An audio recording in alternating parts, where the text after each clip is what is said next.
ത്രിയേക ദൈവത്തിനെ സ്തുതി. കർത്താവായ യേശു ക്രിസ്തുവിൻ്റെ നാമത്തിൽ എല്ലാവർക്കും സ്നേഹ വന്ദനം. ഇന്ന് സഭയായിട്ട് പെന്തക്കോസ്ത് ഞായറായി കൊണ്ടാടുകയാണ്. പെന്തക്കോസ്തി യഹൂദ ക്രൈസ്തവ സമൂഹങ്ങൾക്ക് വളരെയേറെ പ്രാധാന്യമുള്ള പെരുന്നാളാണ്. യഹൂദർക്ക് ഇത് രണ്ട് സംഭവങ്ങളുടെ അനുസ്മരണമാണ്. ഒന്ന്, മോശയിലൂടെ അവർക്ക് 10 കൽപ്പന ലഭിച്ചതിൻ്റെ അനുസ്മരണ ദിനമാണ് പെന്തക്കോസ്തി. അതോടൊപ്പം രണ്ടാമതായി പെസഹ പെരുന്നാൾ ദിനത്തിൽ ആരംഭിക്കുന്ന ബാർലി കൊയ്ത്തിൻ്റെ പൂർത്തീകരണ ദിനമാണ്, അതിൻ്റെ ആഘോഷമാണ് പെന്തക്കോസ്ത് നാൾ എന്ന് പറയുന്നത്. പെസഹ കഴിഞ്ഞ് 50-ാമത്തെ ദിവസമാണ് ഈ കൊയ്ത്തുത്സവം നടക്കുന്നത്. പെന്തക്കോസ്തി എന്ന വാക്കിൻ്റെ അർത്ഥം 50-ാം ദിവസം എന്നാണ്. ഈ ദിനത്തിൽ യഹൂദജനം യെരുശലേമിൽ ഒരുമിച്ച് ചേർന്ന് സന്തോഷം പങ്കുവച്ച് ആഘോഷങ്ങൾ നടത്തിയിരുന്നു. യേശുവിൻ്റെ ഉയർത്തെഴുന്നേൽപ്പ് കഴിഞ്ഞ് 50-ാം ദിവസത്തിലാണ് ആ കാലഘട്ടത്തിൽ പെന്തക്കോസ്ത് ആഘോഷിച്ചത്. പക്ഷേ ആ നാളിലെ പെന്തക്കോസ് ആഘോഷത്തിൽ യേശുവിൻ്റെ ശിഷ്യന്മാർക്ക് പങ്കെടുക്കുവാനായിട്ട് സാധിച്ചില്ല. സമൂഹം അവരെ കുറ്റക്കാരായി ചിത്രീകരിക്കുകയും യേശുവിൻ്റെ അനുയായികൾക്ക് നേരെ ഭീഷണികൾ ഉയർത്തുകയും ചെയ്തതിൻ്റെ ഫലമായി ഈ ആഘോഷത്തിൽ പങ്കുകൊള്ളാതെ അവർ മാളിക മുറിയിൽ പുറത്തിറങ്ങുവാൻ കഴിയാതെ ഒളിച്ചിരിക്കുകയായിരുന്നു.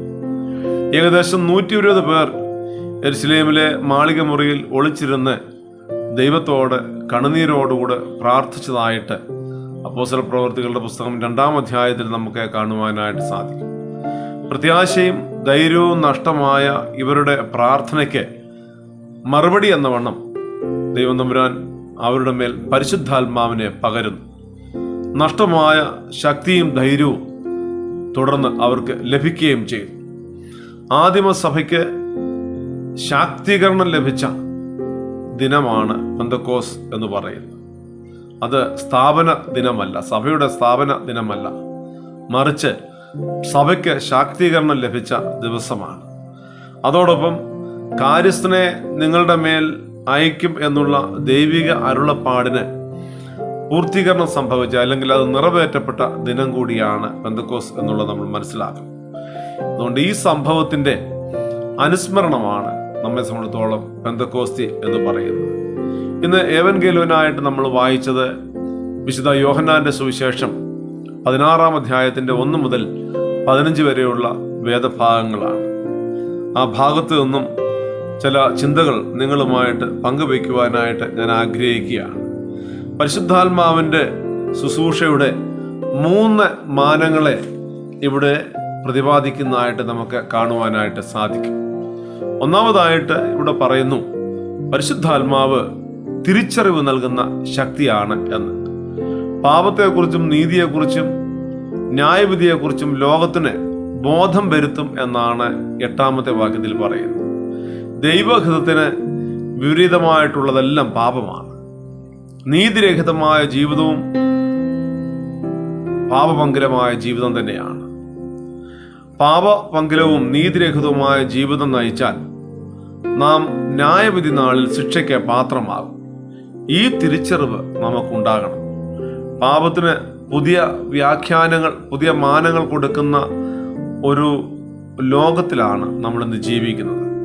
എന്തിനേയും ലഘൂകരിക്കുവാൻ ശ്രമിക്കുന്ന ലോകത്താണ് നാം ജീവിക്കുന്നത്. ഉത്തരാധുനികതയുടെ അല്ലെങ്കിൽ പോസ്റ്റ് മോഡേണിസത്തിൻ്റെ പ്രത്യേകതയാണ് ഒന്നും തെറ്റില്ല, എല്ലാം ശരിയാണ്, പാപം എന്നൊന്നില്ല, എല്ലാം നല്ലതാണ്, ശരിയാണ് എന്ന് പഠിപ്പിക്കുകയാണ് ഇവർ ചെയ്യാറുള്ളത്. അവരവർക്ക് ഹിതം അല്ലെങ്കിൽ ശരി എന്ന് തോന്നുന്നതെല്ലാം അനുവർത്തിക്കുന്നതിൽ തെറ്റില്ല എന്നാണ് ഈ വാദത്തിൻ്റെ ആളുകൾ പഠിപ്പിക്കുന്നത്. തിരിച്ചറിവ് അല്ലെങ്കിൽ ബോധം നഷ്ടപ്പെട്ട ഒരു സമൂഹത്തിൻ്റെ ലക്ഷണമാണ് ഇത്. പരിശുദ്ധാത്മാവിനെ പ്രാപിക്കുമ്പോഴാണ് ശരി തെറ്റുകളെ തിരിച്ചറിയുവാനായിട്ട് നമുക്ക് സാധിക്കുന്നത്. അതുകൊണ്ട് നാം പ്രാർത്ഥിക്കണം, come holy spirit, renew the whole creation. പരിശുദ്ധാത്മാവേ വരിക, സർവ സൃഷ്ടികളെയും പുതുതാക്കണമേ എന്ന് നമ്മൾ പ്രാർത്ഥിക്കണം. ധാർമ്മിക ബോധവും മാനുഷിക മൂല്യങ്ങളുമുള്ള ഒരു സമൂഹം രൂപപ്പെടുവാൻ പരിശുദ്ധാത്മാവ് നമുക്ക് ആവശ്യമാണ്. തിരിച്ചറിവ് ഉണ്ടാകുവാൻ പരിശുദ്ധാത്മാവ് നമുക്ക് ആവശ്യമാണ്. ഈ പരിശുദ്ധാത്മാവ് തിരിച്ചറിവിൻ്റെ ശക്തിയാണെന്നുള്ളതാണ് ഈ വേദഭാഗം നമ്മളെ പഠിപ്പിക്കുന്ന ഒന്നാമത്തെ ആശയം. രണ്ടാമതായിട്ട് ഈ വേദഭാഗം നമ്മളെ പഠിപ്പിക്കുന്നു, പരിശുദ്ധാത്മാവ് നമ്മെ സത്യത്തിലേക്ക് നയിക്കുന്ന ശക്തിയാണ് എന്ന്. അവൻ നിങ്ങളെ സകല സത്യത്തിലേക്കും നയിക്കും എന്നാണ് 13-ാമത്തെ വാക്യം പറയുന്നത്. സത്യം കണ്ടെത്തുവാനും സത്യം പറയുവാനും സത്യം പ്രവർത്തിപ്പാനും പരിശുദ്ധാത്മാവ് നമ്മളെ പഠിപ്പിക്കും. വഴിയും സത്യവും ജീവനുമാണ് കർത്താവ്. ഈ കർത്താവിനെ അറിയുവാനും അനുഗമിപ്പാനും നമ്മെ പരിശുദ്ധാത്മാവ് സഹായിക്കും. സത്യം നഷ്ടപ്പെട്ട ഒരു ലോകത്താണ് നാം ജീവിക്കുന്നത്. ഈ കാലഘട്ടത്തെക്കുറിച്ച് പറയുന്നത് സത്യാനന്തര കാലം അല്ലെങ്കിൽ പോസ്റ്റ് ട്രൂത്ത് എറ എന്നാണ് പറയുന്നത്. ഒരു വിഷയത്തെ വസ്തുതകൾക്ക് വിരുദ്ധമായി, വൈകാരികമായി, അവാസ്തവമായി അവതരിപ്പിച്ച് സത്യമാണെന്ന് സ്ഥാപിക്കുവാൻ ശ്രമിക്കുന്ന ഒരു കാലഘട്ടത്തിലാണ് നമ്മൾ ജീവിക്കുന്നത്. ആധുനിക മാധ്യമങ്ങളിലൂടെയൊക്കെ നമ്മൾ ഇത്തരത്തിലുള്ള സംഭവങ്ങളാണ് കാണുന്നത്. വികാരങ്ങൾക്കും പ്രകടനങ്ങൾക്കും സ്വീകാര്യത ലഭിക്കുന്നു. സത്യം തമസ്കരിക്കപ്പെടുന്നു. അത്തരത്തിലൊരു സാഹചര്യത്തിലാണ്, കാലഘട്ടത്തിലാണ് നമ്മളൊക്കെ ജീവിക്കുന്നത്. അതുകൊണ്ട് സമസ്ത മേഖലയിലും കാപട്യം പെരുകുന്നതായിട്ട് നമുക്ക് കാണുവാനായിട്ട് സാധിക്കും. രാഷ്ട്രീയ, സാമൂഹിക, ആധ്യാത്മിക മേഖലകളിലെല്ലാം കപട രൂപങ്ങൾ കൊടികുത്തി വാഴുന്ന ഒരു കാലമാണ് ഇത്. ആധുനിക വാർത്താ മാധ്യമങ്ങളും പുതിയ ഓൺലൈൻ മാധ്യമങ്ങളും സോഷ്യൽ മീഡിയകളും എല്ലാം അസത്യങ്ങളുടെയും അധർമ്മങ്ങളുടെയും പ്രചാര വേദിയായി മാറിക്കൊണ്ടിരിക്കുകയാണ്. ഇന്ന് ജനം അസ്വസ്ഥതയിലും അസമാധാനത്തിലും അസഹിഷ്ണുതയിലും എല്ലാം ചെന്നുപെട്ടിരിക്കുകയാണ്. ഒരുപക്ഷെ സത്യം ഈ ലോകത്തിൽ നിന്ന് അന്യമാകുന്നതാണ് ഇതിന് കാരണം എന്നുള്ളതിന് യാതൊരു സംശയവുമില്ല. പരിശുദ്ധാത്മാവിൻ്റെ സാന്നിധ്യം നഷ്ടപ്പെട്ടതിൻ്റെ ലക്ഷണമാണ് ഇത്. ആത്മാവിൻ്റെ സാന്നിധ്യം നമ്മൾ വന്നു ചേരുമ്പോൾ നാം സത്യത്തിൻ്റെ പാതയിൽ ചരിക്കുന്നവരായി തീരും. അതുകൊണ്ട് സത്യത്തിൻ്റെ പാതയിൽ ചരിക്കുന്നവരുടെ സമൂഹം മാത്രമേ സമാധാനമുള്ള ഒരു സമൂഹമായി രൂപപ്പെടുവാനായിട്ട് ഇടയായിത്തീരുകയുള്ളൂ. അതുകൊണ്ട് പരിശുദ്ധാത്മാവെന്ന് പറയുന്നത് സകല സത്യത്തിലേക്ക് നമ്മളെ നയിക്കുന്ന ശക്തിയാണ്, വ്യക്തിയാണ് എന്നുള്ള തിരിച്ചറിവ് നമുക്കുണ്ടാകണം.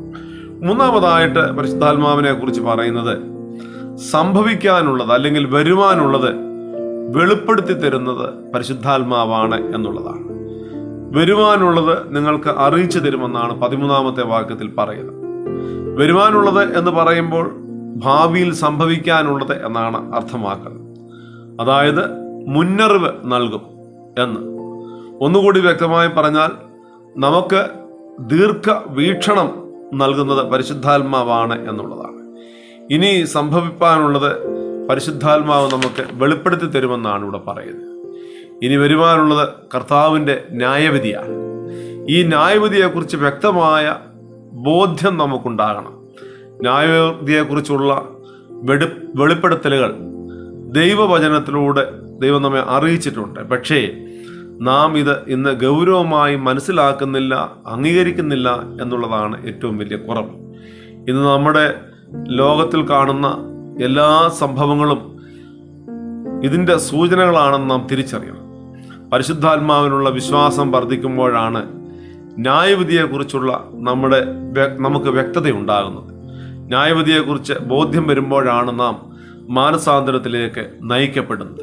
അതുകൊണ്ട് പരിശുദ്ധാത്മാവ് നമ്മളെ സത്യത്തിലേക്ക് നയിക്കുന്നതോടൊപ്പം തന്നെ സംഭവിപ്പാനുള്ളത്, ഇനി വരുവാനുള്ളത്, അതായത് ന്യായവിധിയെക്കുറിച്ച് നമുക്ക് ബോധ്യം വരുത്തുന്ന ശക്തിയാണെന്ന് ഈ വേദഭാഗം നമ്മളെ ഓർപ്പിക്കുകയാണ്.